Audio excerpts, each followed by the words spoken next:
E é sempre melhor prevenir do que remediar, né? A gente consegue entregar uma solução jurídica muito melhor quando o problema ainda não aconteceu.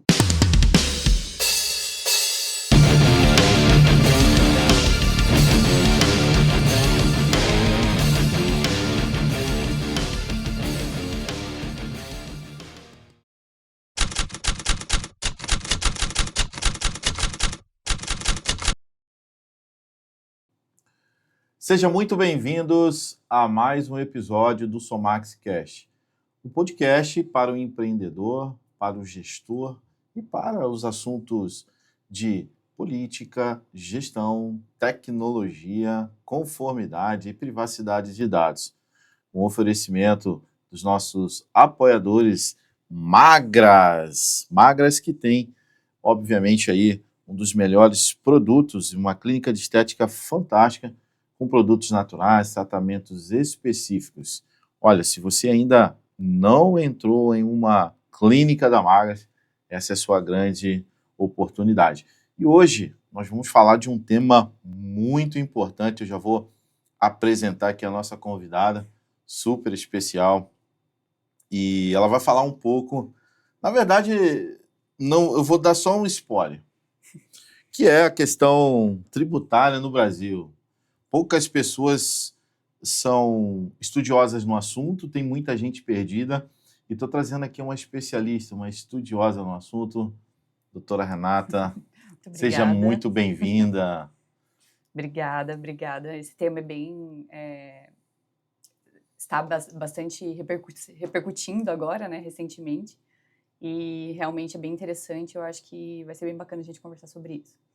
Legal demais. Bom, para quem não conhece, a doutora Renata é especialista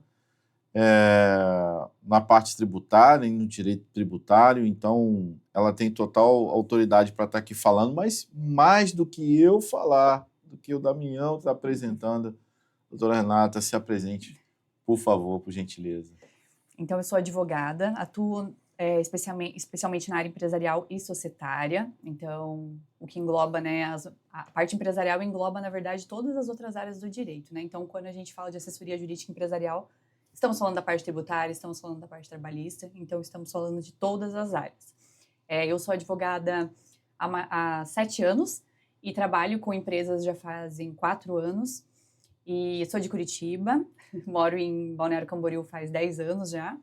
E a minha profissão, na verdade, eu entrei na área do direito em razão da minha família. Minha família sempre teve o sonho de ter uma advogada na Olha só, que família. legal, que legal. Mas hoje eu vejo que foi a profissão ideal para mim, né? Eu não me vejo fazendo outra coisa, então eu gosto muito. Eu entrei no direito pela vontade dos meus pais, mas hoje em dia é uma profissão que eu adoro, e principalmente a área empresarial, né? Quando eu me formei, eu atuei nas diversas áreas do direito. Quando a gente se forma é um pouco assim, né? A gente precisa migrar ali entre as áreas para poder... A gente não consegue decidir, né, o que a gente gosta de fazer ou não só pelo que a gente aprende na faculdade. Na verdade, a gente consegue se encaixar no mercado de trabalho quando a gente está nele, né? E a gente começa a ver as necessidades de cada área. Então, eu trabalhei ali 3 anos e com tudo, na verdade, um pouco de tudo, né? E eu verifiquei que eu gosto muito de atuar com empresas e principalmente com a parte consultiva, preventiva, né? Então, hoje, eu trabalho... A grande maioria do meu trabalho é na parte extrajudicial, consultiva, então assessoria preventiva. Então, esse tema é muito... Eu converso muito com as empresas justamente porque hoje eu vejo que com o cenário atual as empresas tratam reforma tributária como se fosse algo muito distante, né? Depois eu vejo isso, depois eu resolvo, depois eu vejo como vai ficar. E, na verdade, a gente está falando de uma norma que já está, né, com um período de adaptação previsto para o ano que vem. Então, a gente já está na metade do ano. Então, eu acho que as empresas estão... Estamos falando pouco sobre isso, né? Estão falando muito pouco sobre isso e, na verdade, tomando poucas ações práticas, né? Falando até que a gente acaba falando, né, sobre o tema, mas depois a gente vê, depois a gente, né, resolve como vai ficar, e enfim. Então, isso é uma preocupação que eu tenho hoje como profissional, né? E eu vejo que as empresas não estão tomando atitudes práticas para se adaptar, né, nesse cenário. Então, hoje, como eu trabalho com preventivo, eu falo muito mais sobre isso ainda, né? Fazer uma modelagem de cenário para as empresas verificarem como vai ficar lá na frente, como vai ficar a carga tributária delas, né? Tudo isso a gente trabalha com essa parte. E é sempre melhor prevenir do que remediar, né? a gente consegue entregar uma solução jurídica muito melhor quando o problema ainda não aconteceu. Depois que o problema já está instaurado ali na empresa, é muito mais difícil de resolver e o prejuízo sempre é muito maior. E eu acho que esse é o problema do brasileiro, né? O brasileiro, ele não trabalha com o preventivo. É só com apagar incêndio. Então, quando o problema já aconteceu, aí ele procura o advogado, aí ele procura o contador, enfim, os profissionais ali que vão auxiliar ele, né? Acho que é basicamente isso. A sua trajetória, então, no direito, e aí eu até comento muito sobre isso, faço parte aqui da Comissão de Direito Digital da OAB Camboriú, e tenho uma sinergia muito grande lá com a doutora Bruna, que está lá na comissão do jovem advogado. E basicamente é isso, né? O advogado se forma, ele não sabe para onde está indo, o que eles estão fazendo, para onde estão indo. E a comissão do jovem advogado serve exatamente para isso, né? Inclusive, amanhã, nós teremos aqui uma visita técnica da comissão e alguns membros de outras comissões, uma visita técnica aqui nas instalações da Somax, no escritório aqui da Somax, para entender como que a Somax está aqui em Camboriú, funciona, atua com proteção e privacidade de dados, governança e compliance. Quem sabe não dá sinergia, não dá match, e alguns desses profissionais se apaixonam pelo tema e venham contribuir aqui com a Somax. A doutora fez a visita, o que a senhora achou do escritório, do espaço? Muito legal, um espaço bem amplo de vocês, né? Bem bacana. Eu achei bem bonito. E todo cantinho tem uma história, né? Achei bem legal isso também. Isso é importante. Demais. E aí, em virtude de toda esse momento que a senhora passou ali nesse período inicial no mundo da advocacia, e deu match aí, de repente, com a parte do direito empresarial. Como é que foi isso assim, para você? Por que você decidiu atuar com direito empresarial? Eu fiz a minha primeira especialização em Direito do Trabalho. Muito diferente, assim. Eu tenho a minha primeira pós-graduação em Direito do Trabalho. Por quê? Porque foi uma área que eu vivenciei muito no meu período de graduação. Eu fiz estágio em escritórios trabalhistas e fiz estágio no Ministério Público do Trabalho. Então, eu tive contato com essa matéria durante o período de faculdade. Então, eu acho que por isso a gente sempre fica mais confortável em trabalhar com o que a gente entende, obviamente, porque você viu no dia a dia, né? Isso, então, foi por isso, eu acho que eu fiz a minha primeira especialização em Direito do Trabalho. Só que o dia a dia e a atividade empresarial dessa atividade, na verdade, dessa área, não me identifiquei tanto, né, com as demandas. Eu não gosto muito de trabalhar com contencioso, trabalho mais com consultivo. E eu vejo que hoje, trabalhando com empresas, eu não trabalho só, eu não trago uma solução jurídica, eu não trago uma solução somente jurídica, esse é o ponto. Eu trabalho com uma advocacia que estrutura negócios. Então, a gente conhece a história da empresa e eu vou pensar como se eu fosse dona daquela empresa. Eu não vou pensar como se eu fosse uma advogada daquela empresa. Boa. Então, eu chamo o nosso jurídico de jurídico estratégico. Então, sempre quando eu conheço um cliente, enfim, a gente vai estruturar os contratos dele, né, que é o que a gente faz normalmente, trazer esse regramento ali para a atual estrutura dele. Eu conheço a empresa dele e pergunto como ele começou, qual é a história da empresa, o que é, né, conheço a cultura como eu conheci aqui de vocês. Porque a gente tem que entender, para trabalhar com assessoria jurídica, o que é mais importante para o cliente, sabe? Não é só trabalhar com o jurídico, aquele jurídico chato que só coloca regras, que traz... que engessa o negócio. Que engessa, que impede o cliente de fazer novos negócios, né? Até existem advogados que até, né, falando assim um pouco da prática, né, da área, que acabam atrapalhando algumas negociações em razão, né, de trazer regramentos muito específicos, enfim. A gente trabalha com jurídico estratégico. Que podem, inclusive, com o decorrer da negociação, ir sendo flexibilizado, ir sendo adaptado, e não falar simplesmente assim, que não pode. Exatamente. Eu sou o Compliance Officer aqui na Somax, e inclusive eu falo para o meu time, os próprios franqueados, a seguinte fase: não é que não pode, assim é que não pode. Então você tem como fazer algumas ações, mas de forma diferente. Sim, olha, exatamente. Assim não dá para fazer. Fique bom para todos, né? É totalmente adaptável. E o jurídico é isso, na verdade, né? O jurídico vai trazer os riscos, e trazer uma análise, né, dos impactos econômicos daquilo para o cliente. Também a gente trabalha com o propósito de trazer novos negócios, então hoje, quando um cliente nos contrata, ele tem acesso à nossa carteira de clientes também. Então, trazer conexões entre os clientes, né? Eu tenho um cliente que trabalha com uma coisa, eu posso indicar ele para o nosso cliente, então a pessoa também tem acesso a isso. Então, eu vejo que esse é o propósito que eu gosto de trabalhar. Unir pessoas e transformar negócios. Não só trazer soluções jurídicas engessadas, enfim. Então, entender, transformar empresas, na verdade, né? Entender e trazer segurança, porque hoje o empreendedorismo é o que sustenta o nosso país, né? Apesar da gente não ter uma atenção tão clássica para isso, né? As empresas são elas que sustentam a economia do país, né? Então, trazer estruturas, eu vejo que esse é o propósito maior de eu estar nessa área, né? E entender e trabalhar com pessoas também, diretamente, porque empresas são formadas por pessoas, né?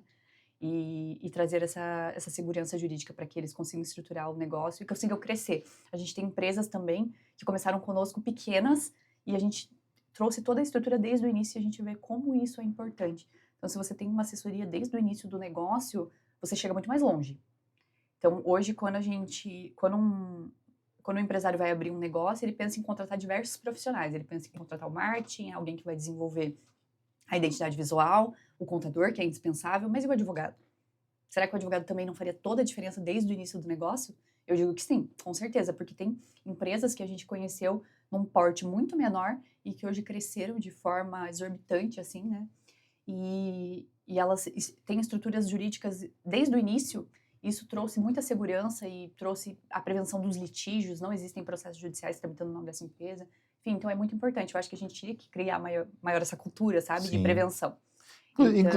Inclusive, você trouxe 2 pontos aí que tem uma sinergia com o discurso da Somax, né?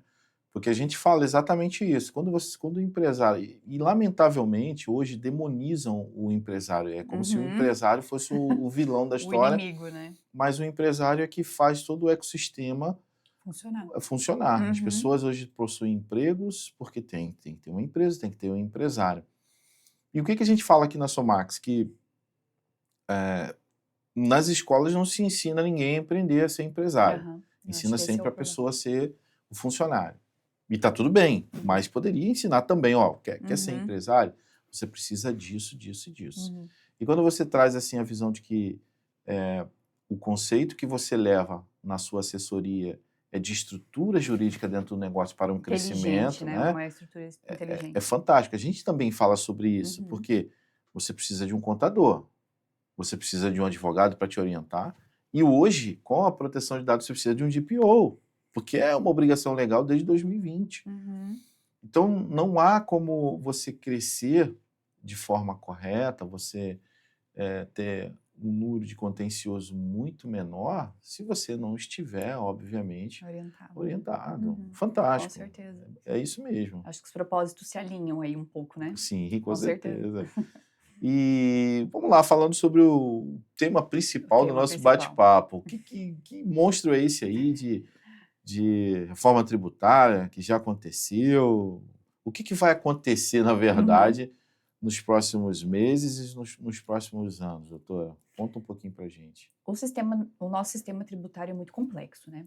Então, hoje em dia, você é empresário, você quer pagar os tributos, você não sabe como. Aonde que eu recolho? É do município? É do estado? Para quem eu pago? Como que é? Qual é a alíquota? A própria forma de cálculo do tributo hoje é de difícil... Quantos empresários a gente vê que pagaram o tributo errado porque o contador não sabia calcular ou porque o profissional... né? Então, acontece muito. A ideia da reforma tributária era a simplificação desse monstro que a gente conhece hoje, que é o nosso sistema tributário. E também adaptá-lo, né? O nosso Código Tributário é de 1966. Então... Eu não era nascido. Eu também não, então... E imagine, a nossa Constituição é de 1988, então a Constituição é posterior à reforma tributária. Tudo bem que a Constituição recepcionou a reforma, tudo certo, né? Então é uma norma vigente, tudo certo. Mas, por que eu digo o ano, né, da reforma, do Código Tributário? Porque é uma norma muito antiga, a realidade social hoje é outra. Então, eu sou uma pessoa que defende a reforma. Eu acho que deveria acontecer. Talvez não da forma que aconteceu, né? Aprovada às pressas, aprovada sem uma revisão, aprovado sem um estudo do impacto disso para as empresas hoje em dia. Assim como o Código Penal também, né? Que é muito antigo, que lá atrás não previam crimes, né? E situações que hoje são comuns, né? Às vezes Realidade social, né? traz Muda muito. traz um regramento meio ultrapassado que, inclusive, engessa até o próprio judiciário de manter pessoas presas, por exemplo. Sim, é bem complicado. Bem complexo.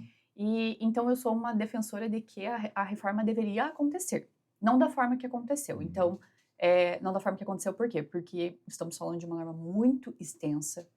A lei complementar que institui a reforma é enorme, é uma norma muito robusta.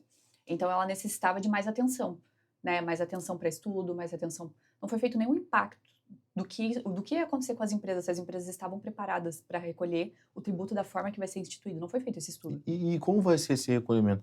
Dá um spoiler pra gente aí de como é. O pessoal que tá nos assistindo nesse momento, eu tenho certeza. Curioso. Devem estar curiosos para entender. Olha, vai ter impacto, mas como que vai ser esse impacto? Qual o tamanho desse impacto? Vou ter que fechar minha empresa? Vou ter que contratar a doutora Renata? O que eu vou ter que fazer agora? O empresário quer saber. Hoje, qual vai ser essa questão de simplificação do regime tributário, né? Então, a gente vai ter 2 principais tributos. Na verdade, um tributo, né, que é o IVA dual, e ele vai ser composto pelo CBS e pelo IBS. O IBS a nível estadual e o CBS a nível nacional. Então, o CBS vai substituir os impostos nacionais antes conhecidos e o IBS vai substituir os estaduais, ICMS e ISS. E a nível nacional, PIS, COFINS e imposto de importação. Então, E o IR vai ficar fora? o IR é um imposto estadual também, desculpa, nacional. Mas ele não entra nesses impostos de serviços e produtos. Produtos, sim. Entende? Então, é um imposto diferente. Então, a gente vai... E, olhando assim, a grosso modo, sim, há uma simplificação, né? Porque a gente vai substituir 6 impostos por 2. Basicamente, seria isso. Então, a ideia é simplificar, trazer esse período de adaptação a partir do ano que vem, que vai até 2033. Já ano que vem? Já o ano que vem. E por isso que eu até mencionei no início como as pessoas não estão falando muito sobre isso, né? Falando até estão, mas não estão tomando atitudes, né, para se adaptar. Se já estamos falando de um período de adaptação que se inicia o ano que vem. Então, isso foi nos prometido, a simplificação, foi nos prometido, porque eu digo foi nos prometido, porque na prática a gente está vendo que não é bem assim, não. Né? A gente está vendo que a norma tem muitas lacunas, que vai exigir muita complementação, um trabalho árduo ali do nosso legislador para regulamentar tudo isso no prazo.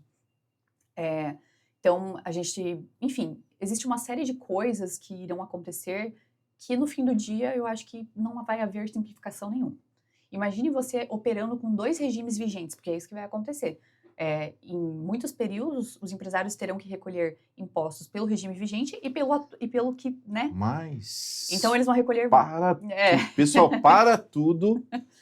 Para tudo. Pare! O meu produtor Márcio, você ouviu, Márcio, o que ela falou? Para tudo. Quer dizer que as empresas vão existir um momento que vão ter que recolher 2 impostos ao mesmo tempo. De 2 regimes diferentes. 2 regimes diferentes, o antigo e o novo. Imagine a confusão, né? Então, eu acho que a simplificação não vai acontecer. É tudo muito novo ainda, né? Não posso afirmar com certeza, mas acho que a simplificação não vai acontecer. Então, a simplificação do regime é das premissas da reforma. Além disso, ela tem outras premissas, né? Por exemplo, hoje existe muita guerra fiscal entre os entes federativos. Por quê? Entre os estados, eu digo, né? Para chamar negócio para ele, né? Exatamente. Então, por exemplo, eu tenho a minha operação, minha empresa aqui em Santa Catarina, mas é mais vantajoso para mim manter o meu CD, o meu CD de distribuição lá em Minas Gerais, porque eu tenho uma alíquota menor lá de produtos, enfim, de produção, né, normalmente. Então, as empresas fazem muito isso. A gente visualiza empresas que têm operação em um estado e que têm filiais em outros. E vai ser... A ideia da reforma é acabar com a guerra fiscal e unificar, né, trazer uma união para todos os entes federativos. Então, talvez não vai fazer mais tanto sentido as empresas manterem suas operações, suas filiais em outros estados. Isso é um segundo impacto. Então, o primeiro impacto é essa questão da simplificação que não vai acontecer, o que no fim do dia vai trazer maior confusão para dentro das empresas em como vai ser recolhido, e também um significativo aumento da carga tributária, isso a gente já consegue verificar. A questão dos entes federativos, essa unificação, então, talvez não faz mais sentido para as empresas terem operações em outros estados. Esses são os principais impactos que as empresas já têm que começar a pensar, né? Inclusive vender para outros estados também, ou não? Não, isso não. Isso não, né? não teria impacto. Mas é ter operação Tem realmente. operação de né? produção, por exemplo, porque exige toda uma logística, né? De Sim. transporte, de mão de obra. Então, será que vai valer a pena? Será? Porque não poderá mais existir incentivos fiscais.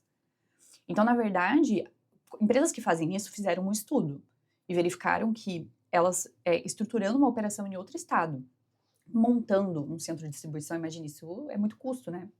Tem que fazer aporte dentro da empresa para isso. Ela fez esse estudo e verificou que a economia tributária que ela teria valeria a pena. E ela não vai ter mais essa economia. Então, vale a pena ela ter uma operação aqui em Santa Catarina, que é onde a empresa tem a sede, onde está a principal atividade. Então, isso é um ponto. Então, a gente está falando de abertura de filiais, fechamento, o que fazer com a mão de obra que está lá, o que fazer com o investimento que foi feito naquela operação, né? O investimento do estudo e o investimento em estrutura física mesmo, eu digo, né? E aí, olha só que curioso você trazer isso. Hoje, eu não sei, doutora, se a senhora deve ter esse dado também.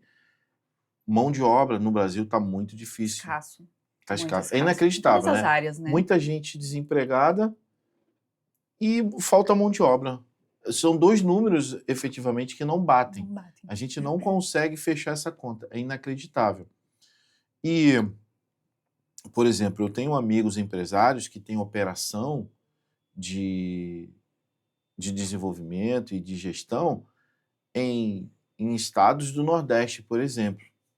Por incrível que pareça. Uhum. Em virtude de ter fartura de mão de obra, ou seja, tem muita mão de Uhum. obra lá e não tem negócio. Numa situação Uhum. como essa, por exemplo, como que ficaria ele que tem uma operação lá no Nordeste e a empresa dele é no Rio Grande do Sul, porque no Rio Grande do Sul ele não tem mão de obra para poder atender a demanda dele. Provavelmente ele levou profissionais, né, da origem da empresa ali, da sede da empresa, para trabalhar lá. Imagina o que ele vai fazer com esses profissionais agora. Não, pois é. Não, são profissionais de lá mesmo, do próprio de lá estado. mesmo. Entendi. Por quê? Porque lá tem um pool de profissionais que não tem demanda, né? Porque Entendi. no Nordeste não consegue absorver, então ele levou a empresa para lá. Olha só, abriu uma filial para poder absorver esses profissionais e estão lá, os profissionais de desenvolvimento. Então, no Espírito Santo também, ele tem profissionais lá, tem profissionais no Nordeste, enfim, é uma loucura. E quando eu assisti a sua palestra, né, que foi o momento que a gente se conheceu lá naquele evento, você, quando falou sobre isso, começou a surgir essas interrogações para mim. Como que vai ser? Será que vai ser importante ele manter a estrutura lá? Pois é, né? Vai ter que fazer conta, né? Depende também do motivo que levou ele a ir para um outro estado, né? Se foi um incentivo fiscal, provavelmente não vai valer mais a pena. Só que aí a gente diz, né? Isso impacta muito, porque existem investimentos. Tudo isso que eu tô falando, no fim do dia, vai impactar onde? No fluxo de caixa da empresa, no caixa, né? Então, se eu vou recolher mais tributos, eu preciso ter caixa para isso, eu preciso me preparar. Então, eu preciso talvez cortar aqui, cortar ali agora, para, né, o caixa estar disponível para arcar com esses tributos. Se eu vou abrir uma nova filial, se eu vou fechar uma, abrir outra, eu preciso investir também. Eu preciso vender o que está lá, enfim, não sei o que eu vou fazer. Eu tenho que pensar sobre isso. Absorver os profissionais, eu tenho que pensar sobre isso. Ou então, indenizar os que já existem. Exatamente. Então, também existem operações que antes não eram tributadas e que serão tributadas. Isso também é bem preocupante. Por exemplo, hoje eu faço muita estrutura de organização patrimonial, holding, né, para organizar até na pessoa física e para empresas também, né? Organização de grupos empresariais e organização de patrimônio pessoal. A gente faz planejamento patrimonial por alguns motivos. Um deles é centralizar a governança, então, às vezes, um patriarca quer organizar o seu patrimônio, ele tem 2, 3 filhos, então quer deixar já regrado quem ficará cuidando das empresas depois, né, que ele vier a falecer. Então, esse é um motivo. Segundo motivo é a economia tributária, obviamente, né, de constituir essa estrutura. E um terceiro motivo seria manter-se no controle do patrimônio até o falecimento. Então, a pessoa conseguir administrar aqueles bens, né, poder vender, enfim, mesmo quando a propriedade desses bens já está com os filhos, né, no caso de uma doação. Então, esses são os 3 principais motivos que a gente faz planejamento patrimonial. E planejamento patrimonial envolve operações imobiliárias, muitas vezes, né? A pessoa tem muitos imóveis e coloca lá para alugar, para pagar menos tributo. E antes, no regime anterior, não se pagava tributo em algumas operações imobiliárias, como, por exemplo, a locação. Então, você não pagava ISS sobre a locação. E agora a gente terá o IBS e o CBS sobre locação. Ó, você que paga aluguel, ano que vem você pode ter uma surpresa. Porque isso vai impactar no preço do seu aluguel. Exatamente. Porque o proprietário ele não vai pagar imposto do aluguel e tá tudo bem. Olha só, gente, o que vocês estão recebendo aqui de informação com a doutora Renata. É isso mesmo, doutor? É isso. Então, hoje, se você constitui uma estrutura empresarial para administrar um patrimônio em decorrência de uma economia, talvez a economia não vai mais ser tão grande assim, né? Ou a gente terá que colocar no fim do dia um aumento na locação, como a gente falou, porque alguém vai ter que pagar essa conta, né? Quem vai pagar a conta? Vai ser o empresário? Final. Vai ser o consumidor final? Alguém vai ter que pagar a conta. Então, esses são os principais pontos assim, que eu vejo de atenção para que os empresários comecem a rever as suas estruturas. Porque temos que, quando falamos de fluxo de caixa, temos a responsabilidade dos sócios com relação a isso, né? Os sócios terão que aportar recursos, e hoje em dia eu vejo que a maioria das empresas não se preparou na questão estrutural e contratual. Então, elas constituem empresas com contratos sociais modelos, então não tem cláusulas específicas sobre isso, né? Então, se o sócio, às vezes tem sócio que sai da empresa quando o barco está afundando, isso pode acontecer, imagine. Você tem um sócio lá que do nada notifica e resolve sair da empresa e deixa você com toda a dívida, com todo o passivo, pode acontecer isso? Pode. Se o teu contrato não prevê certamente como se dará, né, a saída de um sócio, o sócio pode te abandonar lá e te deixar com todas as dívidas e com toda a responsabilidade. Então, é muito preocupante. E a reforma tributária, no fim do dia, como impactará no fluxo de caixa, mexe com o bolso do sócio, e a gente não sabe, né, o que pode acontecer. Então, eu acho que quando você prevê o que vai acontecer, se você trabalha com isso, você consegue, talvez, trazer uma solução que vai deixar a sua empresa no mesmo patamar, né, vai deixar a sua empresa com as atividades rodando. Mas se você não se prepara, e isso vem como uma surpresa, como uma bomba, né, é muito mais difícil. Então, eu acho que é o momento agora. Na verdade, já passou do momento. O momento já foi lá no início do ano. Os empresários já tinham que estar olhando para isso, né? Fazendo a gente tem muitas empresas que já estamos fazendo, mas eu vejo que a grande maioria não está se preocupando muito, né? Voltando agora sobre o planejamento também sucessório ali que eu mencionei, né? Eu queria te explorar um pouco isso aí. Eu fazia até uma pergunta para a senhora, mas pode falar. Sobre isso, temos um imposto também que terá muitos impactos, que é o ITCMD.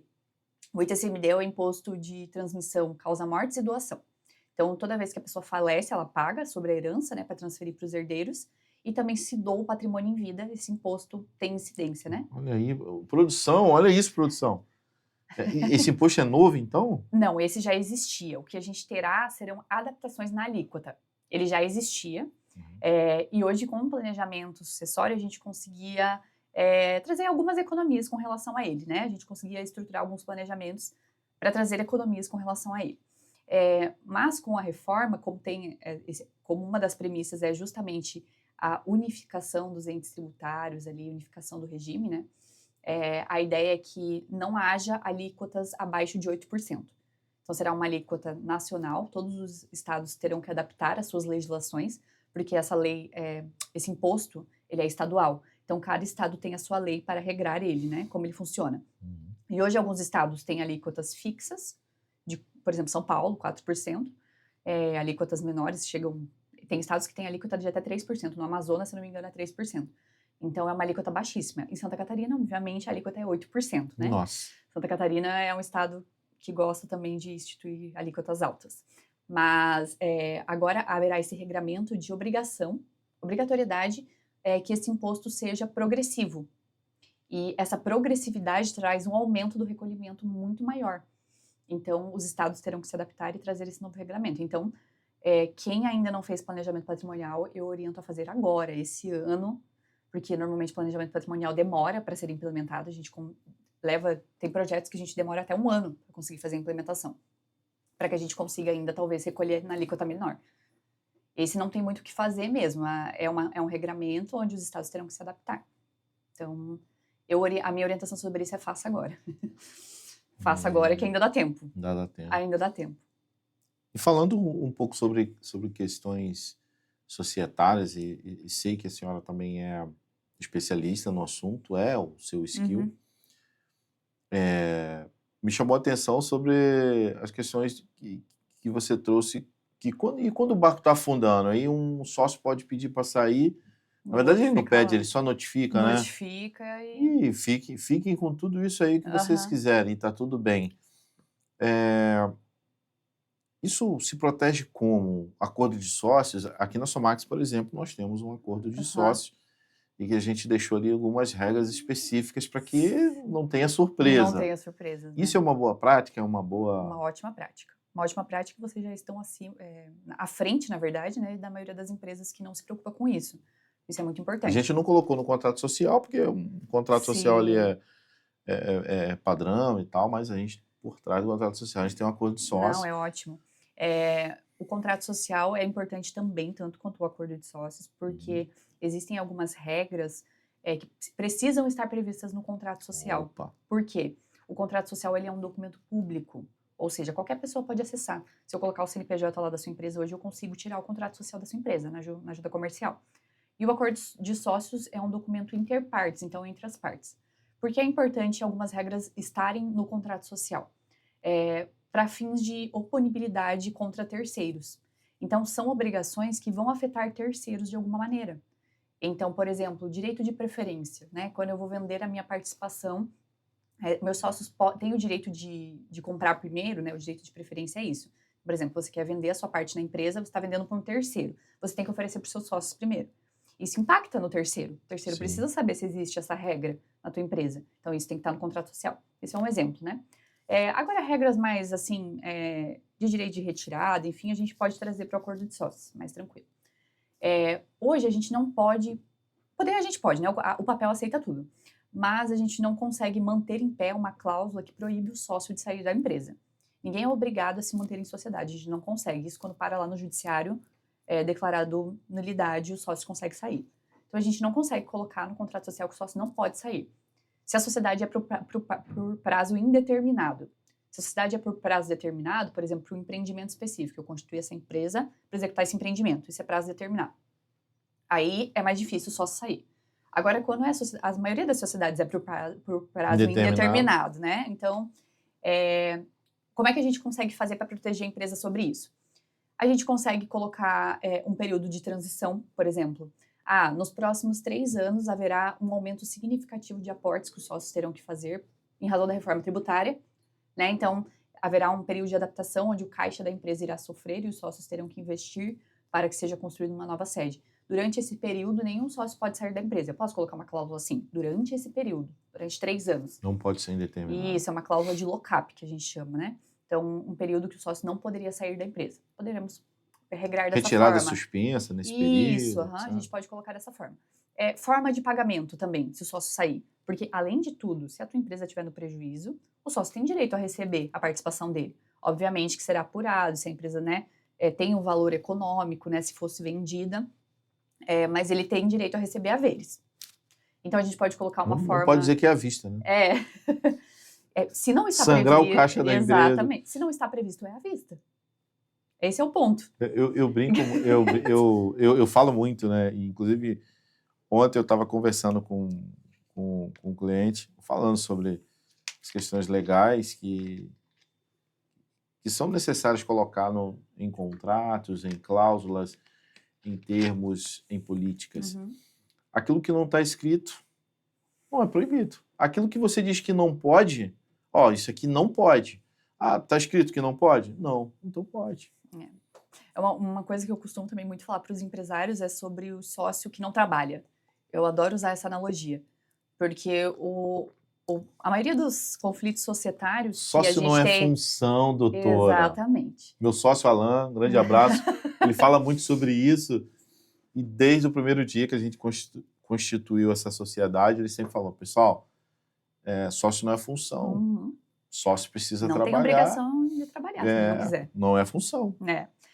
O que acontece? A maioria dos clientes que procura de conflito societário, esse é o problema. Ai, meu sócio não faz nada, ele não vai na empresa, ele não faz isso, ele não faz aquilo. Daí eu falei, mas aonde está a obrigação dele fazer isso? Aonde vocês colocaram a obrigação que ele tinha aqui na empresa? Tá em algum lugar? Ah, não, a gente combinou. Ele não tem essa obrigação. A obrigação do sócio é contribuir com o capital social para a formação daquele negócio. É só isso. Se ele não quiser aparecer na empresa um dia, ele não precisa. Agora, se você coloca no acordo de sócio que ele tem a obrigação de fazer isso, aí já muda o cenário. E tudo isso a gente não aprende na escola, né, doutora? Não, o empresário não vai lá, Uhum. cria uma sociedade e fala assim, vamos trabalhar, mas ele não tem obrigação de trabalhar. E aí Olha é só muito que loucura. indignante para as pessoas entenderem isso, né? Porque o sócio fica indignado. Como assim? Ele nunca fez nada, ele nunca pisou na empresa. Mas ele investiu. Ele tem direito a receber a participação dele, conforme o que ele investiu. Essa era a obrigação que ele tinha que investir, ele investiu, então ele fez a parte dele. Agora, se você fez o negócio girar, o negócio rodar e não tem nenhum documento, a gente vai ter que provar, enfim, envolve uma série de coisas, né? E então é muito importante. Então, uma das regras essenciais no acordo de sócios é o que cada sócio vai fazer. Isso é muito importante. Quando você firmou um negócio, vocês combinaram, eu vou fazer isso, eu sou responsável pela parte comercial, meu sócio é responsável pela parte financeira, enfim, não sei. Então, vamos colocar isso no papel. Olha, e o que envolve a parte comercial? Ele tem que fazer isso, ele tem que trazer cliente, ele não vai trazer o cliente, sabe? Então, isso é muito importante. Preciso trazer, inclusive, uma nova atualização do nosso acordo de sócio. Vou dar uma olhada lá. Mas essas questões a gente puxou e viu que era, a gente pode conversar que era também importante. sobre isso. Olha, vou pedir uma assessoria da doutora aí. A gente pode conversar sobre isso. Mas é bem legal e essa questão realmente, né, que sócio não é função. Então, se ele não quiser fazer nada, ele não vai fazer. Mas as atividades que o sócio, que ele, como indivíduo, como pessoa, ele precisa desenvolver para o andamento do negócio, tem que estar alinhado realmente. Muito legal. Tem que estar, com certeza. E falando sobre toda essa questão da reforma tributária, eu queria perguntar à senhora o seguinte: tudo que tem sido feito hoje no mercado, a senhora dá consultoria, dá assessoria a diversas empresas e empresários, as pessoas estão falando sobre isso, estão se preocupando, estão se planejando? Na sua visão hoje, como é que está o Brasil hoje no universo assim que a senhora tem visitado? Falando sobre isso, até que sim. A gente vê a maioria dos empresários falando sobre isso, só que não adotando medidas práticas para resolver o que vai acontecer. Esse é o ponto. Então, quando eu sento, a gente tem muitos clientes de assessoria mensal, assim, né? Então, às vezes eu comento sobre isso com eles, falo, olha, a gente tem que verificar, principalmente a questão de créditos tributários, né? Não vai ter mais, né? Assim. Existem alguns que haverá essa possibilidade, né, esse regime cumulativo, mas os créditos desse regime têm que ser utilizados, né, a curto prazo agora. Então, sobre créditos, enfim. Então, os clientes, eles não estão vendo isso como uma necessidade imediata. Até a nossa economia, né, anda instável, né, então nem que vai acontecer, né? Então, eu acho que a atenção tem estado voltada para isso e não para como se adaptar, o que pode ser feito, e nem sentar com o sócio na mesa para discutir sobre isso, que eu acho que isso é o mais importante. Porque empresas se fazem de pessoas e eu acho que as estratégias têm que ser adotadas em conjunto.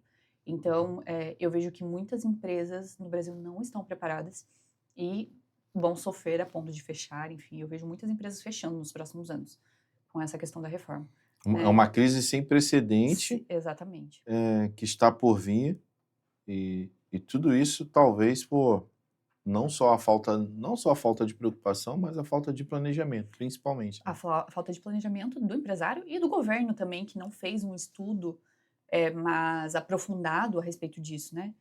Quando a gente vai implementar uma norma que vai impactar tanto, assim, as empresas, eu acho que a gente tinha que ouvir as empresas, talvez, né? Fazer um estudo para verificar se as empresas estão preparadas para lidar com isso. Porque se nossa economia já anda muito instável, né? Imagine com o fechamento dessas empresas que movimentam, como a gente falou antes, né? As empresas que movimentam o país. Eu acho que isso é muito preocupante. Um cenário ali, né? A nível nacional, muito preocupante. O que falta, de repente, para que os empresários acenda realmente essa luz vermelha, essa luz de alerta, e de repente partir realmente para a ação, tentar encontrar uma forma não tão disruptiva, mas orgânica, que possa falar, cara, não tem jeito, tenho que fazer. Tu acha que comunicação sobre o fato, treinamentos, palestras, eu acho que a cultura, né, hoje no mundo empresarial ainda de aprender, de eterno aprendizado, ainda é muito baixa. É só mais uma palestra, é só mais... O dia a dia acaba não permitindo, né? E por mais que a gente... Correria do dia a a dia, correria né? do dia a dia, a operação... Você acha que é isso? Falta realmente o empresário buscar conhecimento, participar de rodas, de De bate-papo, conversa de sobre. conversa sobre o tema, é isso? Eu acho que isso contribui muito, mas eu acho que o principal ponto que faz o empresário falar, não, eu preciso tomar alguma atitude com relação a isso, é ver os números. Então, o estudo, quando a gente chega na fase do estudo e a gente traz os números, aí assusta, né? Os números. Ah, olha, você vai recolher X% a mais de tributo, né? Então, vários setores terão tributos ali, a maior, por exemplo, o setor de serviços. Hoje, a alíquota do setor de serviços é ali perto de 10%. A gente está falando de uma alíquota que vai quase triplicar. Ela vai para 26,5%, em média, para o setor de serviços. Então, o setor de serviços é um setor de serviços muito importante para o nosso país. Olha, Ele movimenta, né, o nosso país. Então, produção, olha isso, produção. Você tá lá todo serelepe pagando 10%, 10,5%, bonitinho. Com a nova reforma, que veio com a promessa de simplificar, você vai para diminuir a quase carga também, né? 27%, gente. Sabe o que é isso? É simplesmente quase triplicar o valor que você recolhe hoje de impostos. Se você triplica o valor de recolhimento de impostos, você, consequentemente, vai ter que triplicar o valor do serviço. E você acha que a pessoa lá na ponta vai te contratar cobrando mais? Pense nisso, hein? O consumidor final, né, será impactado, mas o empresário terá que arcar com a conta, assim, talvez no primeiro momento, né? Enfim, eu vejo que ver os números é o principal ponto, assim, que aí traz. Por exemplo, agora eu te falei aqui especificamente sobre o setor de serviço. Talvez alguém do setor de serviço que esteja vendo isso vai ficar um pouco preocupado, né? Mas, enfim, eu acho que participar de rodas de conversa, de palestras, às vezes, nas palestras o empresário tem um insight ali, né? Isso é bom. Ele olha, eu vi que na palestra onde a gente se conheceu, muitos empresários participaram, foi uma roda bem legal ali, a gente conversou, a gente interagiu bastante. Então eu vejo que, às vezes, uma palestra que você vai pode mudar a tua visão que você tem sobre o negócio, porque a pessoa vai falar uma frase ali que vai te dar um insight, vai ficar, nossa, isso aí eu preciso ver na minha empresa. Isso aí eu não vi, eu não sei como é que tá, e aí a pessoa já, né? Então, só que é difícil, muitas vezes, os empresários comparecerem mesmo, esse é o ponto. Correria do dia a dia, né? Enfim, encaixar na agenda, muitas viagens, né? Só que eu acho que isso tem que ser tratado também como uma prioridade. Essa questão de buscar conhecimento, estar, né, à frente e se atualizar do mercado, tem que ser uma prioridade, porque o que você coloca como prioridade, a gente vai executar de alguma forma. Essa é a verdade. A gente nunca vai conseguir dar conta de tudo mesmo, né? Abraçar Sim. o mundo. Mas o que a gente coloca como prioridade, a gente consegue executar. E eu vejo que isso tem que ser uma prioridade. Esse eterno aprendizado, adquirir o conhecimento, né? Hoje, eu sou advogada, tenho 7 anos aí de profissão e estou sempre fazendo curso, estou sempre me atualizando, estou sempre buscando especialização, estou sempre aprendendo. Então, e eu sei que isso vai ser para o resto da minha vida na advocacia, né? Eu nunca vou parar de aprender. E toda vez eu aprendo alguma coisa nova. Às vezes eu Sim. sento com você e aprendo com você hoje alguma coisa nova que eu não sei, né? Todo mundo tem algo a ensinar e todo mundo tem algo a aprender. Então eu acho que um pouco de consciência com relação a isso. Eu acho que é um pouco da nossa cultura também. Eu acho que talvez o brasileiro não tenha essa cultura, né? Enfim, acho que o brasileiro ele atinge um certo objetivo e talvez ele já está satisfeito com aquilo e não busca aprimorar, né? Acho que esse seja o maior problema. Tem duas analogias que a gente faz aqui na Somax, que é assim, uma empresa que não está crescendo, ela está morrendo. Isso é fato. E muito pior do que não fazer nada, que a inércia que muitas empresas estão, é não buscar conhecimento do que precisa fazer. Uhum. A gente fala muito isso, inclusive até um argumento de venda, né, da nossa assessoria. Porque muitas empresas não sabem da necessidade ainda, não entenderam que a reforma tributária vai atingir do A a Z, né, do P ao P, do Do porteiro pequeno empresário ao grande, né? ao grande, né, do porteiro ao presidente. Uhum. Não vai ser para um grupo de pessoas, para um grupo de empresas, é para todo mundo. Exatamente. A gente, nos bastidores, estávamos conversando, falando sobre MEI. De repente, nessa mudança, ninguém mais vai querer contratar um MEI porque não vai se beneficiar de nada, não vai conseguir ser Acreditar, né? acreditado Uhum. daquele faturamento. Olha só o impacto que essa reforma está tendo e, assim, pouca gente está falando. Pouca gente está buscando, de repente, o conhecimento para entender o que será a partir de 2026. Essa questão dos créditos ali é bem importante também a gente falar, né? Empresas do Simples não gozarão mais de direito a crédito. Então, se eu adquiro, enfim, produtos, insumos de uma empresa do Simples Nacional, eu não consigo acreditar aquele valor daquela empresa. Então, essas empresas vão perder um pouco a força de mercado, né? Elas vão perder um pouco essa força, a competitividade ali no mercado. A empresa que está no lucro presumido ou até no lucro real vai preferir adquirir insumos, talvez, de uma empresa que também está no lucro real, que ela vai poder abater, né, aquele valor e acreditar. Então, isso traz até um estudo do regime tributário que a empresa está atualmente, se vale a pena se manter, né? Porque eu vejo que muitos empresários se mantêm no Simples com o faturamento quase estourando ali e acabam dividindo a operação muitas vezes, né? Para que consigam manter as empresas no Simples e talvez já não vai valer a pena fazer isso. Abre até um outro CNPJ para poder... Exato, dividir. Eu até falei dividir as operações para não ficar tão... Mas a verdade é essa, é abrir outro CNPJ, porque há realmente essa prática no Brasil e até para poder fugir da carga tributária aumentada que é no Brasil. No Brasil, a senhora sabe, né? O Brasil é um dos maiores países, né? Um país que tem a maior carga tributária do mundo. Sim, Gente, a gente está falando de um país ser um dos maiores, ter as maiores, mais arrecadam, né? Ter a maior carga tributária do mundo. A gente está falando do mundo, não é da América do Sul, não. É verdade. É do mundo, né? E aí a gente entra até em assuntos políticos, que não é o caso, mas é que esse estudo acabou não sendo feito, né? E eu acho que isso é uma consequência do que está acontecendo, que é a falta de informação, é a falta de engajamento, a falta do acompanhamento do empreendedor sobre o tema. Porque ele não foi consultado. Não.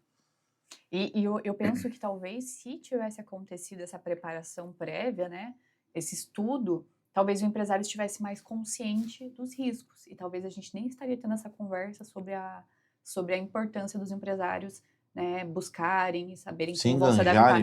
Isso, então a gente não estaria tendo essa conversa, talvez, porque eles já estariam por dentro, porque eles participaram, porque foi feito esse estudo, né.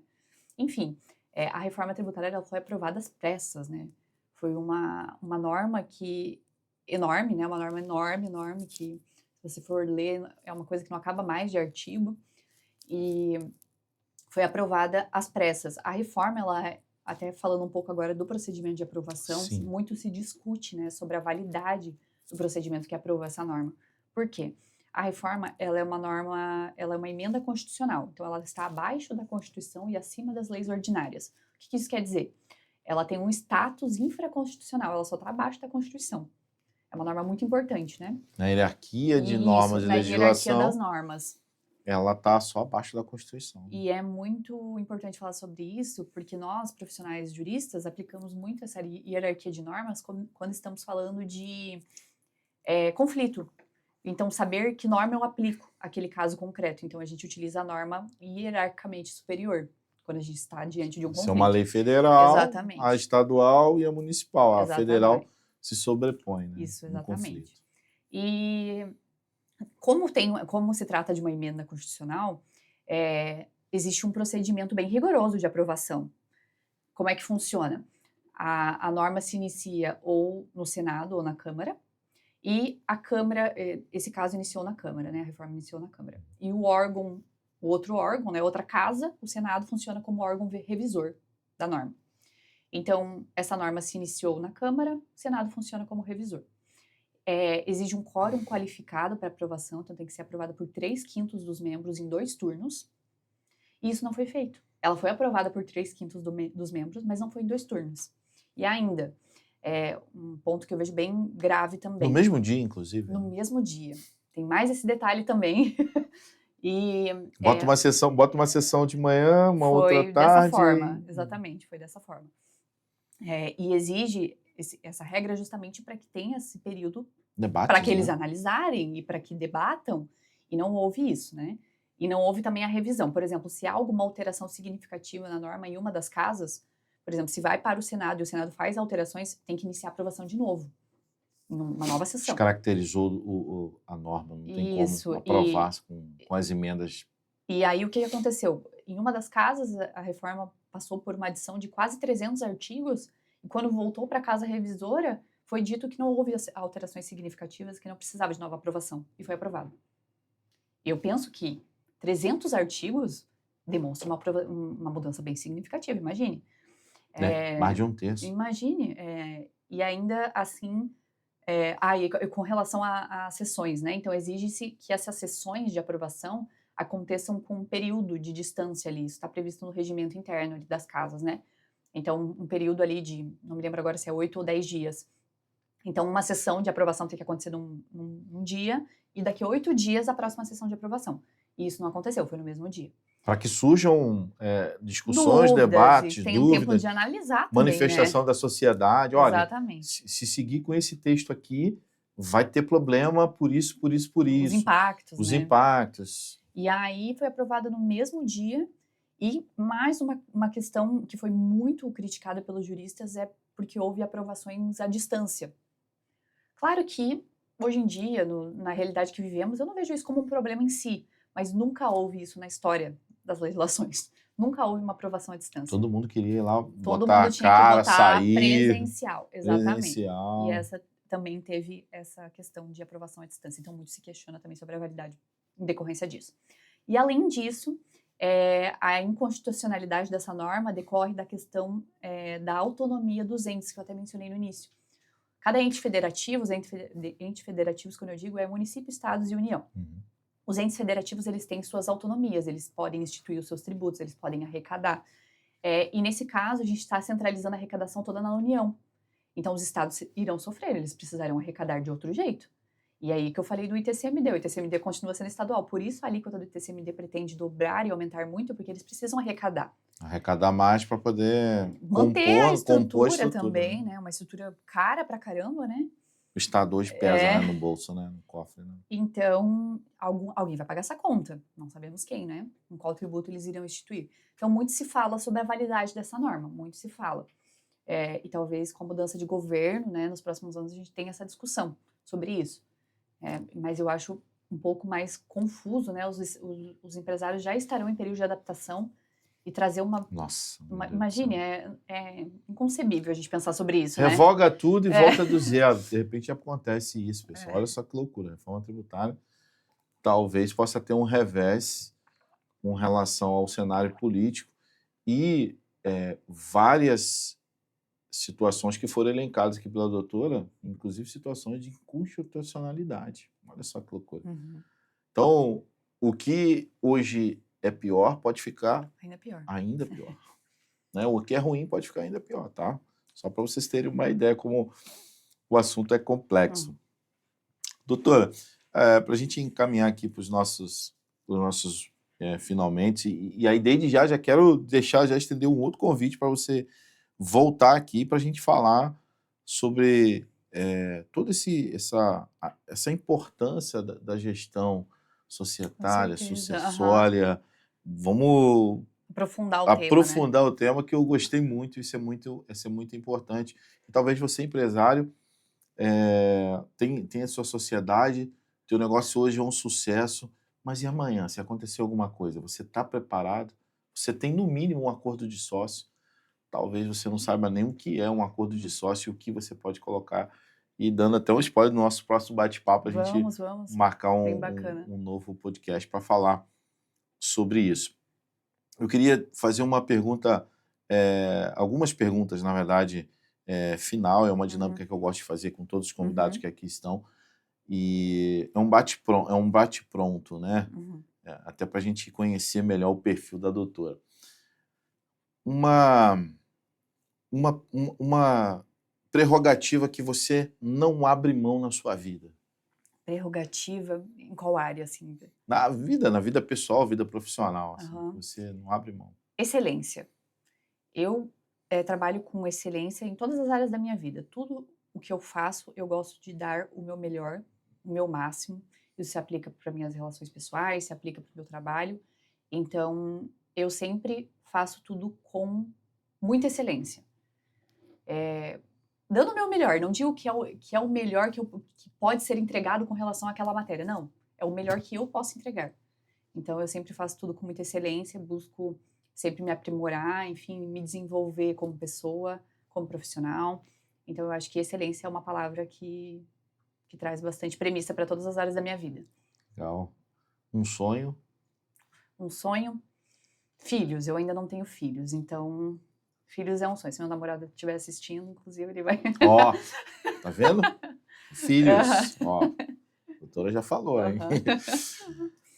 E uma missão. Transformar pessoas e negócios. Legal. Eu acho que essa missão a gente conversou no início, né? Sim. Por que eu digo transformar pessoas? Eu, hoje, com a rede social e tudo com a produção de conteúdo ativa ali, eu tenho ajudado muitos advogados também no início de carreira.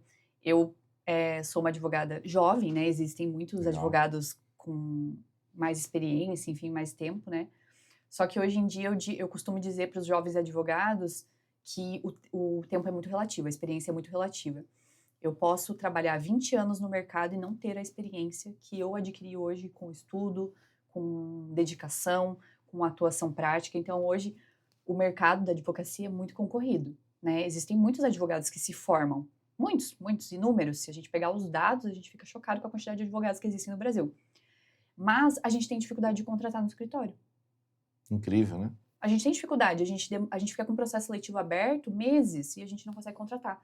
Por quê? Aqui também. É incrível, é incrível. A gente até falou sobre isso, né? Sobre a É. escassez da mão de obra. Mas por quê? Porque existem muitos profissionais, mas poucos qualificados. Então, se você quer se destacar, você vai conseguir. É só você ir atrás, você se desenvolver como profissional, Se se especializar também é muito especializar, importante, se né? desenvolver também soft skills, que a gente fala, né? As Sim. habilidades de comunicação, Comunicação. habilidades interpessoais. Então, eu tenho transformado esse meu viés bem ativo nas minhas redes sociais, eu acho isso bem legal, ajudando novos advogados a encontrarem sua missão, encontrarem sua área, como se desenvolver, como que eu tenho 30 anos hoje, 7 anos de profissão, como que eu cheguei onde eu estou, né? Ainda tenho um longo caminho para percorrer, né? Até o fim da minha carreira, mas como eu encurtei esse tempo durante esses 7 anos de experiência. Então, existem hoje advogados que têm 20 anos e não conseguem alcançar alguns locais, né? Alcançar alguns dados, enfim. Então, essa é uma missão Não que eu... consegue impulsionar realmente a Exatamente. carreira, né? E então, hoje, eu vejo que o mercado da advocacia ele está muito popularizado e pouco se fala da qualificação dos profissionais, pouco se fala da união dos profissionais. Outra coisa que eu acho muito ruim também na advocacia é a competição que existe entre os profissionais. Hoje, se você é um médico, por exemplo, os médicos eles são um exemplo prático disso. Eles são muito unidos, os médicos. Eles indicam o amigo, enfim, em hospitais, eles se apoiam. E o advogado, ele quer absorver todas as demandas do colega, que ele não tem especialização para isso, ele não estudou, e em vez disso ele poderia fazer o que ele entende, indicar o colega, e o colega vai Boa. indicar ele quando ele não souber o que fazer. Então, hoje, eu não faço diversas matérias em direito, diversas. E quando eu não tenho conhecimento do assunto, eu indico para um colega que eu sei que faz aquilo. E eu tenho alguns colegas que fazem isso comigo, então trazer essa união para o mercado e não essa competitividade onde advogados querem, né, passar a perna, enfim, serem uns melhores do que os outros. Eu acho que se a gente se unir, a gente traz essa missão mais clara e também melhora o mercado, com certeza. Profissionais mais especialistas entregam melhores trabalhos. Sim, recentemente, inclusive, eu fiz uma palestra na comissão de Direito Digital na OAB aqui em Camboriú, falando exatamente sobre isso. Na verdade, foi a escola de todos os presidentes das comissões, né? Então, falei para todos os presidentes exatamente isso, as oportunidades que o mundo de privacidade consegue trazer e que talvez você, no seu escritório, junto com o seu cliente, está perdendo, porque você ou assume meia boca, exatamente o que você disse, para poder não perder o cliente, aí faz, e o advogado tem uma autoridade, uma visão do cliente de confiança, a verdade é essa. Então, se o advogado fala, não, LGPD, isso aqui está tudo certo, está tudo ok, ele vai acreditar. Mas no fundo, você sabe que não é só aquilo. E aí, e por que você, ao invés de fazer isso, de pegar o serviço meia boca e tá com o cliente fazendo o que não deveria fazer, por que você não indica um especialista? Faz parceria com o especialista, entendeu? Então eu trouxe isso para eles, para que eles pudessem abrir a visão, a mente, né? Tipo assim, vamos entregar, vamos deixar o cliente dentro de casa, vamos aumentar o LTV dele através de novos serviços, de novos produtos, de novas assessorias.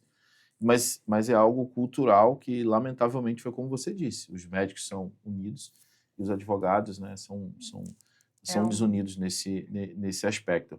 E trabalhar com jovens advogados e poder fomentar esse espírito de colaborativo é fundamental para os profissionais que irão entrar no mercado, né? Isso é muito importante. É muito importante. Pô, bom demais.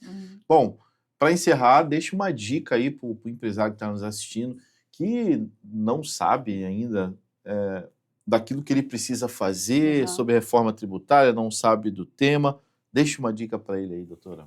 Vamos buscar os números. Eu acho que isso é o principal motivo que fará o empresário dar atenção prática, né, para a reforma. Prepare-se, faça o estudo, adapte os instrumentos societários da tua empresa, faça um acordo de sócios. Na verdade, são várias dicas, né? São várias dicas. Mas a principal, isso tudo se resume a prevenir. Se previna, né? Para que lá na frente a sua empresa não venha sofrer, o caixa da sua empresa não venha sofrer e acabe até fechando, né? Enfim, esse impacto pode ser tão grande que os empresários não conseguem nem mensurar, né? Então, a dica é, trabalhe sempre com a prevenção.